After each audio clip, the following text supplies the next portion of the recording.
¿Cómo están, queridos amigos? Bienvenidos. Esto es Nuevas Voces en Agricultura, comenzando una nueva edición de nuestro programa absolutamente en vivo y en directo para terminar esta semana acá en Nuevas Voces. Y volvió, me lo preguntaban, ¿qué le pasa al doctor Acosta que no vino el martes, que no vino el jueves? Yo les dije, se creyó conductor y cree que puede faltar, pero no. Así que hoy día está de vuelta en posición, listo y dispuesto para retomar la lectura de las menciones, que es lo que más echaban de menos nuestros auditores. Esa voz de locutor radial para leer las menciones. Yo pregunté, ¿echan de menos las opiniones del doctor Acosta? No. ¿Echan de menos las menciones del doctor Acosta? Sí. Así que esa es tu labor, doctor Acosta. Está reconocido por el público. Yo te puedo decir una sola cosa. Va a leer los comentarios de sus auditores, ¿viste? Yo echo de menos también a los auditores de la agricultura, la radio, hasta las menciones las leo con alegría. Así que, ¿qué quieres que te diga? Y también quiero saludar a lo que estaba haciendo ayer el programa Política, Cámara y Acción, que hace a través de los canales de YouTube de Acción Republicana nuestro panelista José Ignacio Palma. Estuvimos hablando de una película que está basada en un texto que el maestro San Francisco nunca se ha detenido a decir a quien quiera oírlo, claro, que es una obra maestra que uno no puede contactarse con ella en todas las vías. Los Miserables. Insuperable el libro. Fue una buena idea acercarse al micrófono. Insuperable el libro. El musical creo que extraordinario, es absolutamente notable, particularmente el de celebración de los 10 años del musical de Los Miserables, y la verdad es que esa obra maestra de Víctor Hugo, yo creo que es una obra para todos los tiempos, y a título personal es la número 1 para mí. Así es, así que estuvimos conversando, los que lo quieran ver en Acción Republicana, Política, Cámara y Acción. Que defenderte. ¿Y qué mejor noticia que un día viernes que la Catita llega con Pero torta? Mira, tú entrando ya a partir del programa. Pero la Cata, aunque ustedes no lo crean, acá va a llegar con torta, con casos contundentes. Mira, se ve harto manjar, se ve buen bizcocho. Especial para diabético. Ahí está, mira, Cata, salude, por favor. Mira, hay torta, querido amigo. Ahí está la Catita. Muy bien. Esa es la Cata. Ustedes no conocen a la Cata. Ahora la conocieron. Bueno, los que están en el auto tampoco la conocen, porque están sin imagen. Pero pueden verlo después en YouTube. Oye, la comida es para las pausas, porque si no se ensucia y no queremos ser como conectados que todo. Limpio el estudio. Oye, saludos al equipo conectado a la Poli. ¿No la vi hoy día? Por ahí andaba. ¿Andaba? Ya, sí, muy bien. Sí, entremos en materia, doctora Acosta, tenemos viernes de historia. Sí, a falta de jueves de historia tenemos viernes de historia con el profesor Alejandro San Francisco, y que además, bueno, seguimos haciendo análisis a propósito de las elecciones, de las segundas vueltas, de los resultados. ¿Cómo lo ves? No es para menos. Mira, yo creo que en esto da para hacer cualquier tipo de interpretación. O sea, esa es la primera versión. Una cuestión a la rápida, primero sería, me parece que fue un razonable equilibrio el resultado electoral del fin de semana, si bien con un claro desnivel en favor de las izquierdas, producto de los millones de personas gobernadas por precisamente las autoridades regionales elegidas, en lo que marca una gran diferencia el caso de Santiago, de la región metropolitana. Entonces, eso sería lo primero. En segundo lugar, me parece que la elección se tiene que evaluar en su conjunto, es decir, es elección de alcaldes, concejales, gobernadores regionales y core. Y esa es la forma de entender cómo fue la cosa, porque, por poner dos ejemplos, en Santiago y en Valparaíso, la mayoría del Consejo Regional va a ser opositor. Y eso tiene un sentido, es como decir, entre comillas, que gana un presidente, pero la mayoría del Congreso es de oposición. Y eso, evidentemente, muestra lo que significó la elección a nivel de partido, en que Republicanos y Chile Vamos obtuvieron mejores resultados que las izquierdas en su conjunto. Y eso se repite en otras regiones. No hubo sorpresas. O sea, no hubo ningún caso. Puede haber habido sorpresas de magnitud de resultados. Valparaíso a mí me pareció que no, yo habría esperado algo más estrecho. Pero en otros lugares no me parece haber visto sorpresas así que uno diga, oye, aquí cambió el paradigma de lo que se esperaba. Cuarto, los errores se pagan. A mí me parece que lo que hizo Chile Vamos en la 9ª región no debería haberlo hecho. Todos decían para Callao que no deberían haberlo hecho, pero lo hicieron. Llevaron un candidato que está... cuestionado. Pero no solo cuestionado, porque todos están cuestionados. Claro, judicialmente complicado su equipo. Estaba comprometido judicialmente. Sí, el equipo más cercano. Era el tema. Y lo mismo le pasó a la izquierda en Concepción, llevando al último soldado de Maduro. Entonces, cuando se toman estas decisiones, evidentemente influyen muchos factores, pero los errores se pagan, no son gratis. Alejandro, una pregunta, porque planteas un punto que es bien importante y que ha faltado en los análisis. Yo en general lo hemos comentado durante la semana, que en general las elecciones hay que dejarlas reposar. El que el domingo en la noche en Tolerancia Cero en Mesa Central o en Estado Nacional ya tiene todos los análisis, es bien curioso, porque no se han terminado de contar los votos, no están consolidados. Y se produjo algo bien particular en esta elección, Alejandro, que es que en la primera pata de esta elección, es decir, el 27 de octubre, hubo gente que apareció con cara muy contenta. Y los mismos, ahora el 26 de noviembre, aparecieron con cara amargado, en circunstancias que es la misma elección. Porque esto es una segunda vuelta nomás, pero el proceso electoral es el mismo. ¿Cómo se explica ese cambio? ¿Es simplemente falta de comprensión? ¿Es una reacción demasiado acelerada? Uno empieza a escuchar, sobre todo en la centroderecha, cierta autoflagelancia, bien sorprendente si uno mira el cuadro completo. A mí me parece que lo primero que es relevante es que importa mucho la foto de la noche y no debiera importar tanto. O sea, efectivamente tú lo que buscas es mostrar alegrías la noche electoral. Entonces el gobierno privilegia tal lugar, la oposición privilegia este otro, los distintos partidos se dividen para decir, oye, mira, ganamos aquí y acá. Y cada uno utiliza los números a su favor. Y desde ese punto de vista todos pueden haber ganado algo. El Frente Amplio, Valparaíso y Viña del Mar, Republicano, partido principal a nivel de Core, Chile Vamos, la recuperación de Ñuñoa y Santiago y el triunfo en San Miguel.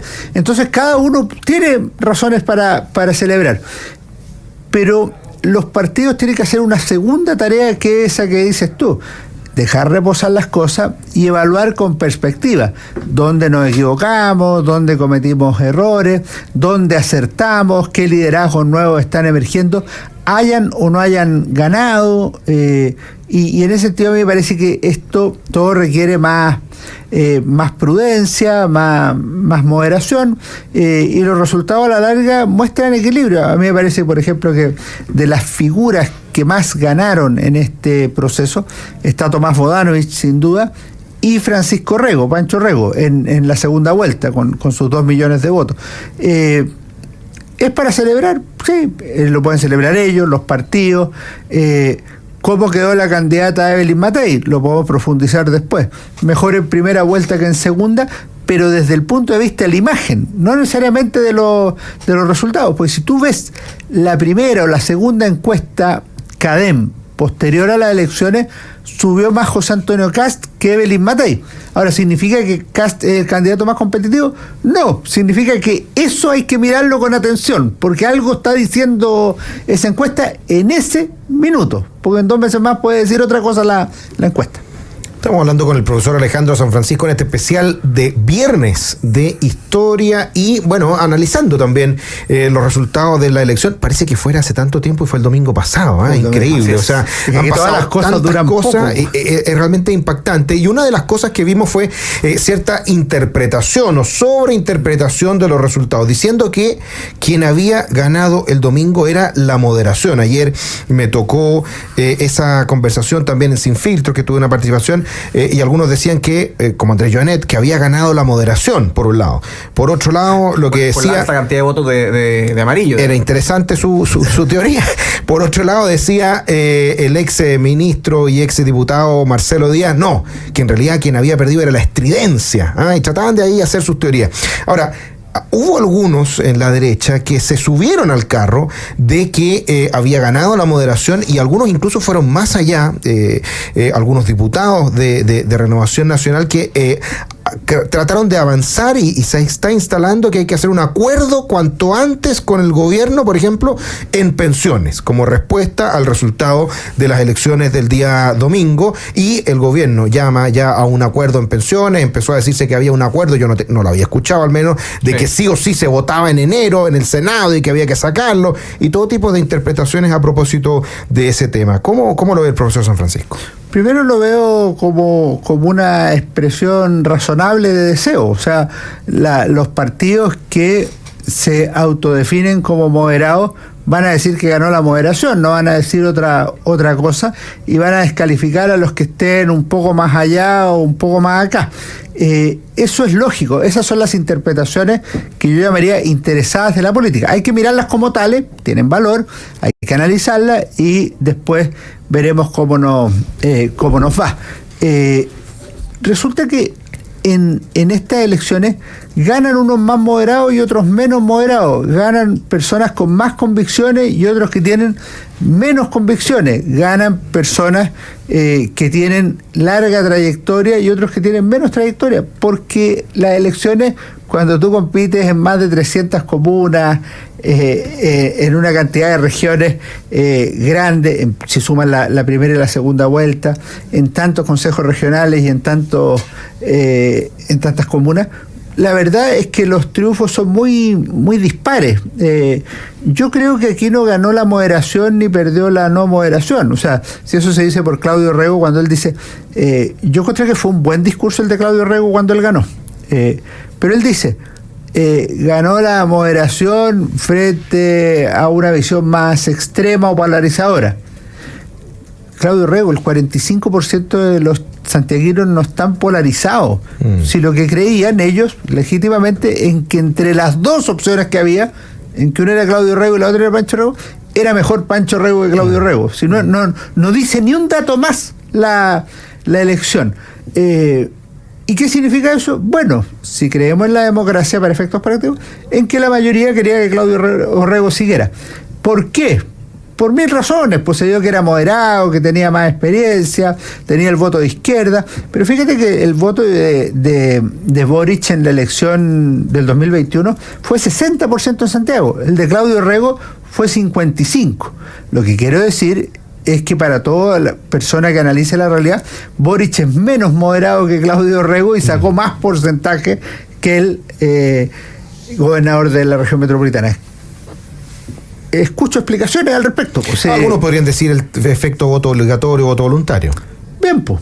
Pero eso no tiene nada que ver con la moderación o con la polarización. Tiene que ver con el tipo de sistema electoral. Entonces, yo creo que hay que tratar de usar la menor cantidad de recursos en que lo beneficien a uno.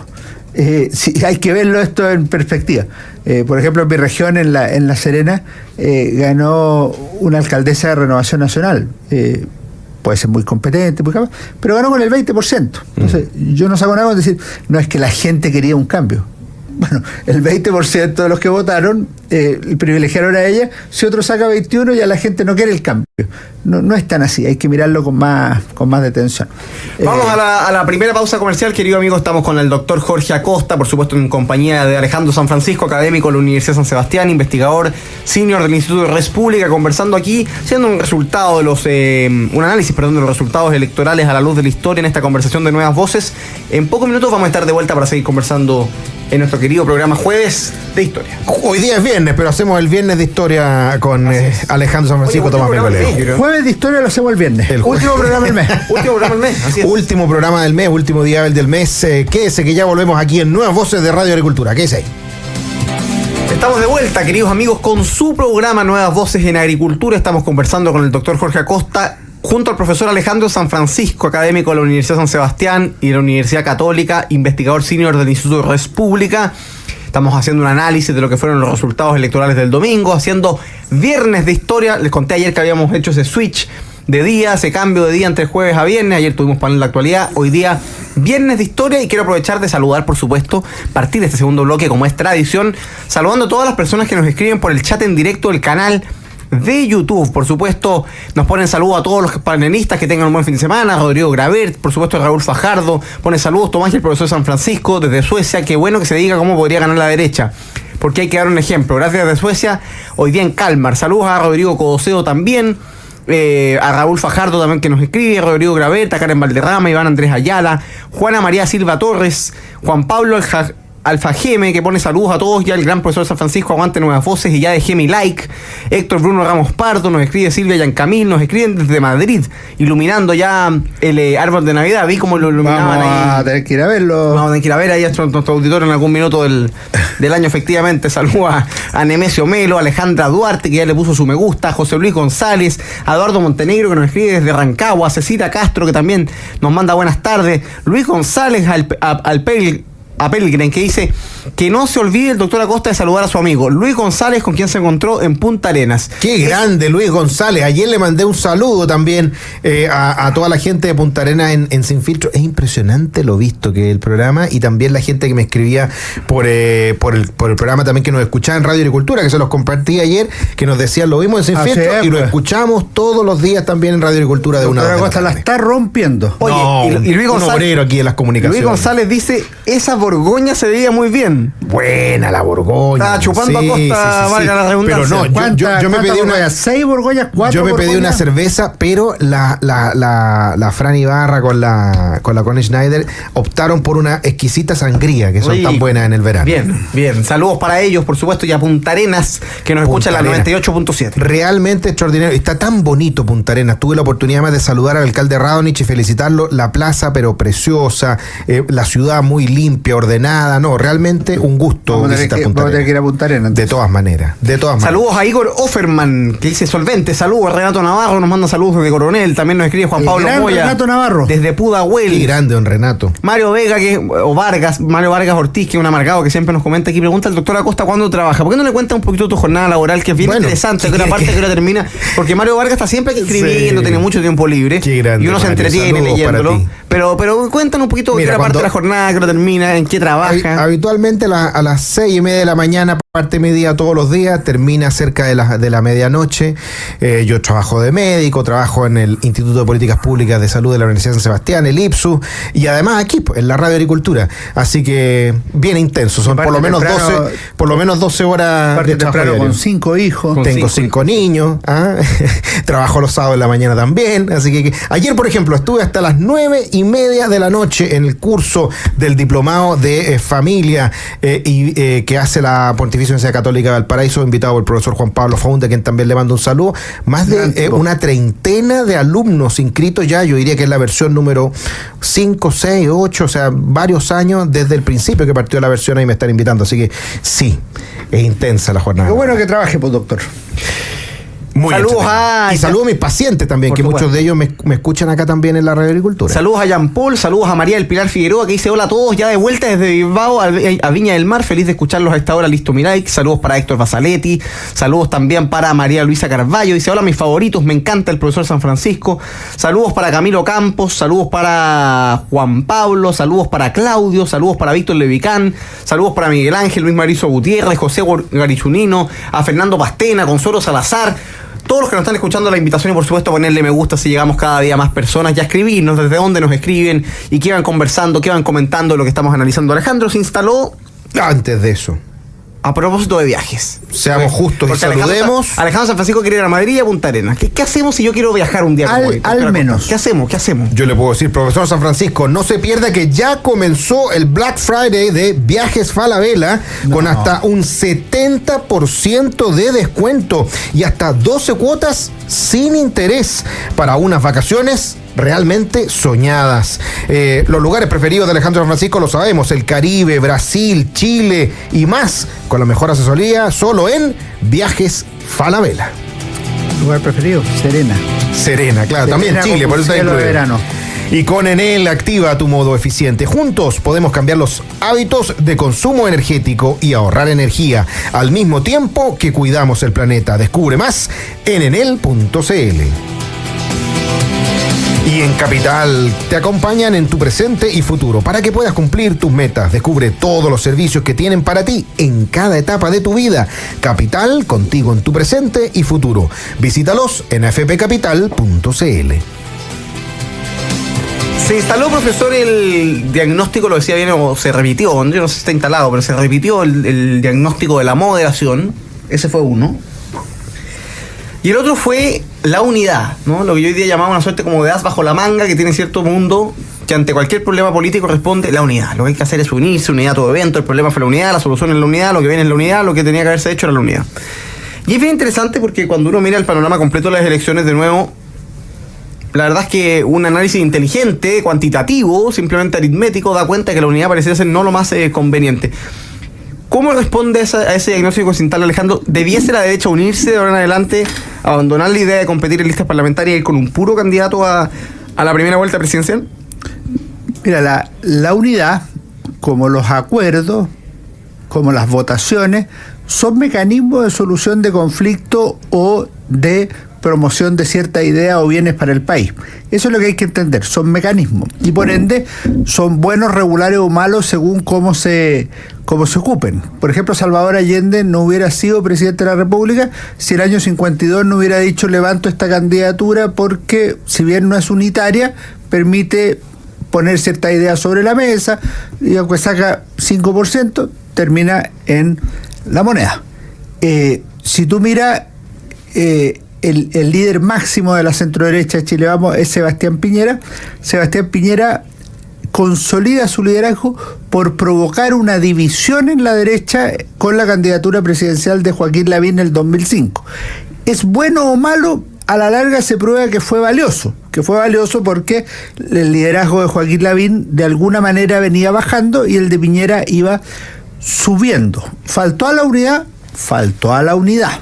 El año 2009 fue candidato unitario, el 2017 hubo dos candidatos, José Antonio Kast y Sebastián Piñera. Fue bueno que Kast armara una candidatura por fuera, a la larga se prueba que sí, porque pudo desarrollar un proyecto político nuevo como republicano.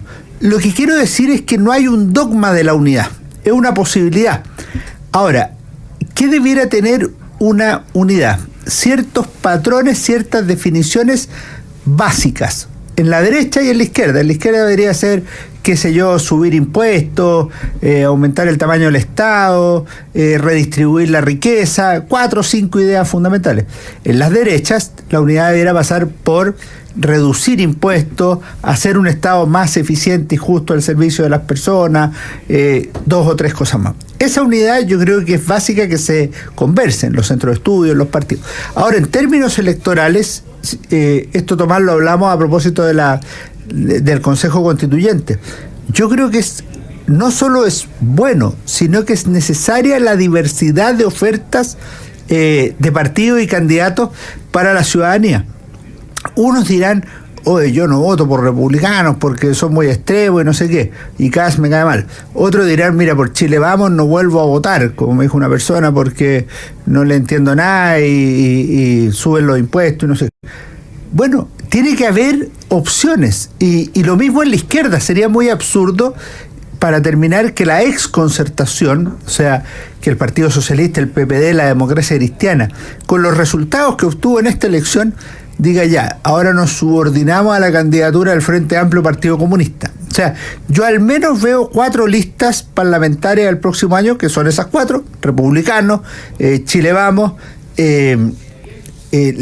los partidos de la antigua Concertación y el Frente Amplio Partido Comunista. Y me parece, desde el punto de vista ciudadano e histórico, que eso es algo valioso para el país. Además va a haber otras listas. Unidad, sí, para esto y esto. Diversidad para todo el resto. Hay algunos que plantean que, bueno, justamente los resultados que vimos el fin de semana decían que ratificaban que la única vía era la unidad y que por no haber llegado a la unidad en algunas elecciones se había perdido estrepitosamente, y que algunos incluso decían que podría haber tenido 8 en vez de 5 o 6 en vez de 5 gobernaciones la oposición. Ahora, hay algo que quizás no se tiene en consideración, que también hay que ver quiénes son los candidatos apropiados para esa unidad, porque ahí donde hubo unidad, y usted lo dijo muy bien, profesor San Francisco, hubo no sé si unidad, pero no hubo competencia al menos en la Araucanía, ¿cierto? No hubo competencia en la calidad. Hay unidad. Y el candidato era malo. Y perdió. Y como era un candidato malo, perdió. Y hubo otras regiones donde también, si uno sumaba todos los votos obtenidos por la oposición, se acercaba mucho al 50% o lo sobrepasaban, y vimos diferencias muy abrumadoras en favor del candidato oficialista. Y otra cosa, también relevante, muy relevante, esto que siempre comenta usted de que hayan más candidatos y más opciones para llevar más personas a votar, fue lo que, entre otras cosas, creo yo, explicó el gran resultado en concejales y en core, que hace que hoy día 7 de cada 10 consejos regionales que están gobernados por la izquierda tengan oposición y tengan una mayoría opositora. ¿Ah? Entonces, también hay que considerar que el año que viene vamos a tener 2 elecciones distintas, la elección presidencial y la elección parlamentaria, y que por lo tanto necesitan complementarse y no creer que solo con un gran candidato vamos a tener un mejor resultado parlamentario. Para la gente que es más joven en la audiencia, el año 93 fue la competencia más dura que se haya dado a nivel de diputado desde el regreso a la democracia, que fue Alamán Bombal en Las Condes. Y esa competencia es la que permite el primer doblaje de la derecha en el regreso a la democracia. 4 años después volvieron a enfrentarse a Alamán Bombal para la senatorial por Santiago Oriente. Y eso permitió que Bombal fuera primera mayoría y Alamán no fuera elegido, pero obtuviera en torno al 19-20%. O sea, la suma fue 45, muy superior a la que había tenido la derecha en la elección inmediatamente anterior, cuando fue Sebastián Piñera y Hermógenes Pérez de Arce. O sea, se produce un efecto de competencia que hace subir los votos. La explicación la podrán dar los sociólogos, los expertos en marketing, los politólogos. Yo creo que tiene que ver con ese desafío que significa enfrentar mejor a la izquierda. Lo hago mejor yo, lo haces mejor tú, bueno, y eso hace que la gente vaya eligiendo a uno o a otro. En ese sentido, lo mejor es mirar los números y ser leal en segunda vuelta, plegarse. Por ejemplo, Marco Enrique Minami en su minuto no se plegó a la candidatura de Eduardo Frei. En cambio, José Antonio Kast el mismo día se plegó a la candidatura de Sebastián Piñera. Así como no se plegó Sebastián Sichel. Por eso es mucho más relevante respecto de la unidad, que tú sepas que en segunda vuelta apoyas al que más afín es, aunque no sea tu ideal. Claro. Alejandro, una pregunta desde el punto de vista de la historia.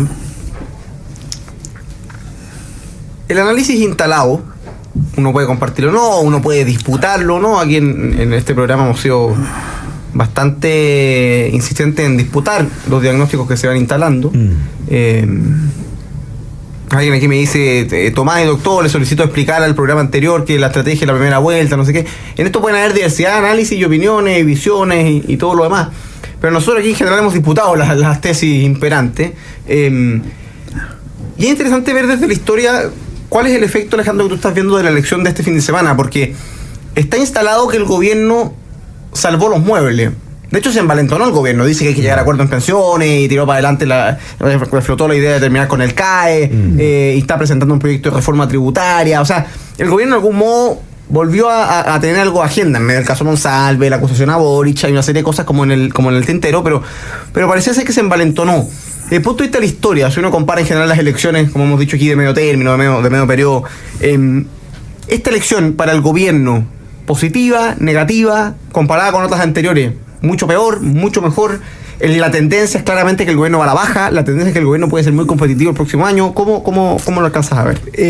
Curiosamente, hay contradicciones que permiten las dos cosas. O sea, yo creo que fue una buena elección para el gobierno está vivo, el gobierno es competitivo.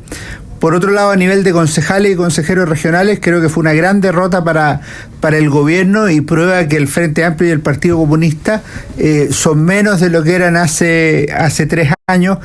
Ciertamente sea esto para efectos de elecciones de Gabriel Boric o antes de Consejo Constituyente o de lo que fuera.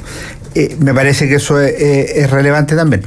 Ahora, el que cree que la izquierda no va a ser competitiva en la elección del próximo año, la izquierda va a partir con el 40% de los votos a nivel nacional, por lo menos, y las derechas van a partir con el 35-40% de los votos, de manera que va a ser una elección competitiva. El gobierno lo afecta los resultados que ha tenido en la administración, pero acuérdense que lo que se produce en las elecciones es que los candidatos oficialistas se desmarcan y logran maquillar un poco la posición. Entonces yo diría que hoy día estamos en una posición más equilibrada. Hace un mes era más predecible el triunfo de la derecha y dentro de la derecha de Evelyn Matei. Hoy eso está en disputa y todo eso. Y lo segundo, el gobierno se envalentona por dos cosas. Uno es por el deseo de recuperar la agenda, eso es lo primero, y me parece que hace lo correcto al respecto, desde la perspectiva oficialista. Lo segundo es porque efectivamente ve posibilidades de llegar a acuerdos. Y yo te diría que es necesario llegar a acuerdos en pensiones y que ese acuerdo se puede llegar mañana, porque tanto el gobierno como la oposición han dicho que el 3% tiene que ir a las cuentas individuales. Si es así y hay acuerdo en eso, yo creo que debiera legislarse mañana eso. O sea, el 3% se aprueba en el Senado y en la Cámara de Diputados, va a las cuentas individuales. ¿Por qué? Porque hay acuerdo. ¿Dónde hay discrepancia? En el otro 3%. Entonces, los que no quieren llegar a un acuerdo más pequeño, porque es todo o nada, me parece que están forzando la política de los acuerdos. ¿Y qué haría yo con los segundos? Con el segundo 3%. Si se quiere que eso vaya a reparto, a incrementar la pensión garantizada universal, a favorecer a las mujeres, a mejorar la situación de quienes están con menos recursos, me parece que puede ser una postura loable, y eso tiene que ir derechamente a discutirse en una ley de impuesto al trabajo de 3%, porque eso sería, no es ahorro personal para la vejez, sino que es un impuesto para gastos generales del Estado, y se discutirá en su mérito, y yo creo que podría aprobarse eso si es que se bajan otros impuestos y se produce un cierto equilibrio, porque a fuerza de subir impuestos ningún país va a prosperar de manera más o menos permanente. Estamos conversando con el profesor Alejandro San Francisco en esta edición especial de Viernes de Historia. Vamos a ir a nuestra última pausa y ya volvemos conversando con Tomás Bengolea, con Alejandro San Francisco y quien les habla, el doctor Acosta, aquí en Nuevas Voces de Radio Agricultura. Quédese ahí que ya volvemos. Estamos de vuelta, queridos amigos, con su programa Nuevas Voces en Agricultura, aquí conversando junto al profesor Alejandro San Francisco en este jueves de Historia en Agricultura. Por supuesto, invitamos a todos los que nos están siguiendo por el canal, por el chat en directo, por el canal de YouTube de Agricultura TV, a ponerle me gusta al programa para así ir llegando cada vez a más personas. Nos quedan pocos minutos y vamos a cambiar un poco de tema, profesor San Francisco. Le doy la palabra al doctor Acosta, pero hay un aniversario importante esta semana. Yo diría hay dos. Uno ya lo mencionamos ayer, hablamos largo de lo que estaba haciendo Res Publica a propósito de Winston Churchill. De hecho, técnicamente fueron tres, pues también celebramos los 520 años del fallecimiento de Isabel la Católica el martes. Así es. Acá en corazón de España. Acá en Agricultura. Rubia como los trigales de Castilla. Pero el tema de la semana ha sido el Tratado de Paz entre Argentina y Chile de hace exactamente 40 años. Bueno, se dio además en el contexto de una polémica porque el Papa Francisco había invitado a el presidente chileno y el presidente argentino para hacer una conmemoración luego de estos 40 años después de la mediación del Papa Juan Pablo II. Luego se dijo que iban a ir los cancilleres, finalmente solo llegó el canciller Van Claveren de Chile y no llegó el canciller trasandino, solamente estuvo el representante diplomático, el embajador ante el Vaticano y ante Roma en la reunión. Desde Argentina sostuvieron que era producto del desencuentro que habría existido entre el presidente Boric y el presidente Milei en el G20. Más allá de la situación puntual, ¿cómo lo ve el profesor Alejandro San Francisco? Lo primero que hay que entender es que lo que se conmemora son los 40 años del Tratado de Paz y Amistad entre Chile y Argentina, que fue un momento muy relevante en la sociedad chilena, por cuanto 6 años antes de 1984, es decir, en 1978, Chile estuvo al borde de ir a la guerra con el país vecino. Tú puedes decir, oye, vamos a ganar, vamos a perder. Es una discusión que se puede dar, cómo estaban preparados las respectivas Fuerzas Armadas, la situación política, los gobiernos, en ambos casos regímenes militares. Pero el tema de fondo es que eso habría significado miles de muertos, chilenos, argentinos, el crecimiento del odio y probablemente una división que se iba a profundizar por décadas. Es mejor dejar esas diferencias para el fútbol, para otro tipo de actividades. Pero la guerra, hay que prepararse para la guerra, pero hay que procurar la paz para evitar la guerra. Esa sería la postura. Y el general Pinochet y el gobierno argentino en ese minuto acogieron el llamado, en el caso chileno, de Fray Francisco Valdés Subercaseaux, de la Iglesia, de los diplomáticos que veían en la mediación papal una posibilidad de solución del conflicto. Ojo que fue un año de 3 papas. Pablo VI, Juan Pablo I y Juan Pablo II.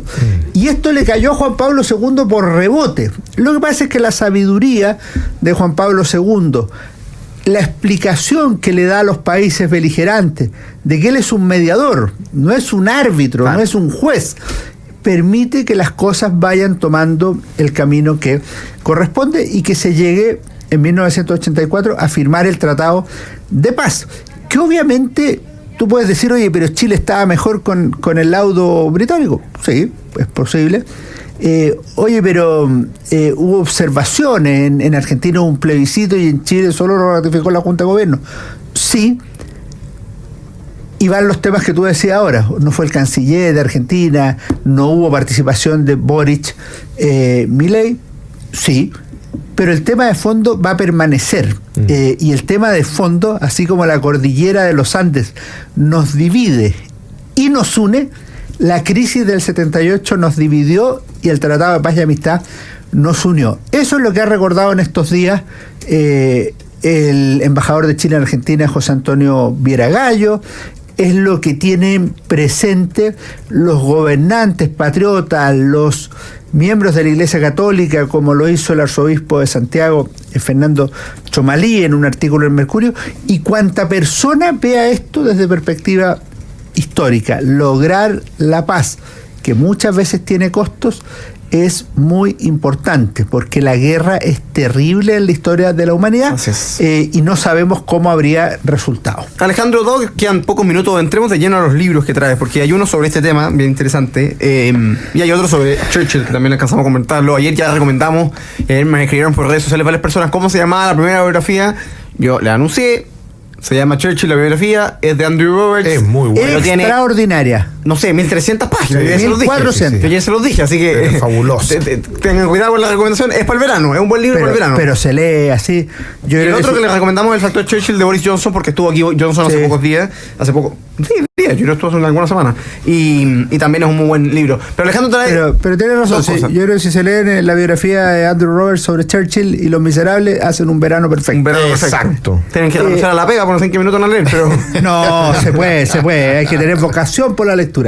Hay muchos minutos. Aquí está este libro de Ernesto Tito Videla, el general Videla, una gran persona, un tipo notable, La desconocida historia de la mediación papal, diferente Austral, Chile, Argentina, 1977-1985. Él fue parte del sistema diplomático y militar chileno, designado por el gobierno del general Pinochet, y Ernesto Videla además era una persona intelectualmente muy dotada, y creo que este libro es fundamental. También hay un libro más breve de la Universidad San Sebastián, que fue una iniciativa de Mónica Cerda, su mujer, y la verdad es que yo creo que ahí está la papa. Edición UC. Muy bien. A propósito de algo que recordamos a Tito Videla hace algunos meses acá en Nuevas Voces. No sé si fue el aniversario de su fallecimiento. Puede haber sido aniversario, pero yo diría que fue el año pasado. ¿Fue el año pasado? Yo diría que fue el año pasado. Pues me parece que murió el 2013, si tú chequeas por ahí. Busquémoslo al tiro. Cosa de no... Lo tengo en el La desconocida historia de la mediación papal, diferendo Austral, Chile, Argentina del 77 al 85, Ernesto Videla Cifuentes. En 2013 murió. ¿Ves? Por eso lo recordamos. El 2023, efectivamente, 10 El años. año pasado. Y el segundo libro, profesor. Sí, me apura. Y el segundo libro que nos trae, pasa el profesor tiempo, Francisco. agosto del 2023, o sea, fue hace un año y medio. El segundo O sea, libro es a propósito de Churchill, porque, claro, si las personas tienen la vocación lectora de Tomás Bengolea, pueden leer Andrew Roberts, 1400 páginas. Pero este libro, pequeño, sencillo, Sangre, Sudor y Lágrimas, de John Lukács, muestra a Churchill en la Segunda Guerra Mundial, y el subtítulo es El discurso que ganó la guerra. Ojo que la traducción omite una palabra, porque el texto de Churchill es sangre, sudor, lágrimas y fatiga, son 4. Aquí aparecen Sangre, 3. sudor y lágrimas. En el original en inglés aparece Es como el que quedó en el subconsciente colectivo, Claro, en la español. frase. colectivo en español, sí. efectivamente, porque entre otras cosas Andrew Roberts explica que Churchill siempre usaba 4 nombres, 4 sinónimos, 4 ejemplos, no usaba la triada. Entonces eso también, para cuando lean a Andrew Roberts, vean que 4. Sangre, sudor y lágrimas. Entonces, Sangre, sudor segunda recomendación de y Alejandro. lágrimas. De John Lukács. Con eso vamos cerrando el programa, doctora Costa. Así Que perdón, es. la razón la dieron ustedes, pues Así es. 150 años de Churchill este sábado. Bueno, ha sido muy entretenido este viernes de historia con el profesor Alejandro San Francisco. Nosotros nos despedimos hasta el día lunes. Vamos superando los 100 me gusta ya. A invitarlos a que le pongan me gusta, que lo compartan, a que sigan comentando, y será hasta la próxima semana, porque Así tengan es. un descansado fin de semana. Saludos para todos. Gracias, profesor San Francisco. Nos vemos, que estén muy bien. Chao, chao.